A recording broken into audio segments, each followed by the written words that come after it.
Mark 9ஆம் அதிகாரம். இயேசு அவனை நோக்கி, நீ விசுவாசிக்க ஆகும், விசுவாசிக்கிறவனுக்கு எல்லாம் கூடும் என்றார். உடனே பிள்ளையின் தகப்பன், விசுவாசிக்கிறேன் ஆண்டவரே, என் அவிசுவாசம் நீங்கும்படி உதவி செய்யும் என்று கண்ணீரோட சத்தமிட்டு சொன்னான். விசுவாசிக்கிறேன் ஆண்டவரே, அப்புறம் ஒரு பாஸ் பண்ணிட்டு சொல்றான், என் அவிசுவாசம் நீங்கும்படி உதவி செய்யும் என்று. நீர் அற்புதம் செய்ய வல்லவர் என்பதை நான் விசுவாசிக்கிறேன். ஆனா எனக்கு நடக்கணும்னு வரப்ப எனக்கு அவிசுவாசம் இருக்கு பாத்தீங்களா, அதை எடுத்து போடுங்க ஆண்டவரேன்னு ஜெபம் பண்றான். இயேசு செத்தர்களை உயிரோடு எழுப்பினார். இயேசு குருடர்களை சுகமாக்கினார். இயேசு லாசரை உயிரோடு எழுப்பினார். இதுதான் விசுவாசிக்கிறேன் ஆண்டவரே. இங்க இருக்க யாருமே இயேசு தெய்வம் இல்லை என்று சொல்லுகிறவர்கள் அல்ல.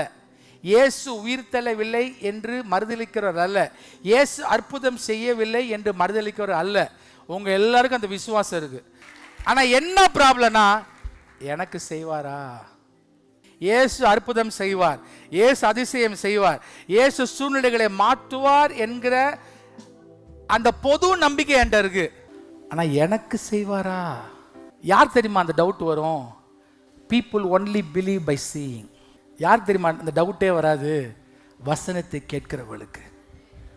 நான் சொன்னேன், வசனத்தை கேட்கிறவர்களுக்கு இந்த டவுட்டே வாழ்க்கையில் வராது. நான் தரிசித்து நடவாமல் விசுவாசத்து நடப்பேன் என்றால், நான் போய் என் அவிசுவாசத்தை நீங்கும்படி செய்யுங்கள்னு ஒரு நாள் கூட ஆணுடைய பாத்திரம் நிற்க மாட்டேன். உங்களுக்கு நடக்க போற மிராக்கள்லாம் ஜுஜுபி. சம்படி சே ஜுஜுபி. இப்பேற்பட்ட சூப்பர் நேச்சுரல் ராம்குள் ஆண்டவர் எப்போ கொண்டு போவார் என்றால், நீ தரிசித்து நடமாமல் விசுவாசித்து நடக்கிறப்ப மாத்திரம்தான், இயேசுவின் நாமத்தினால.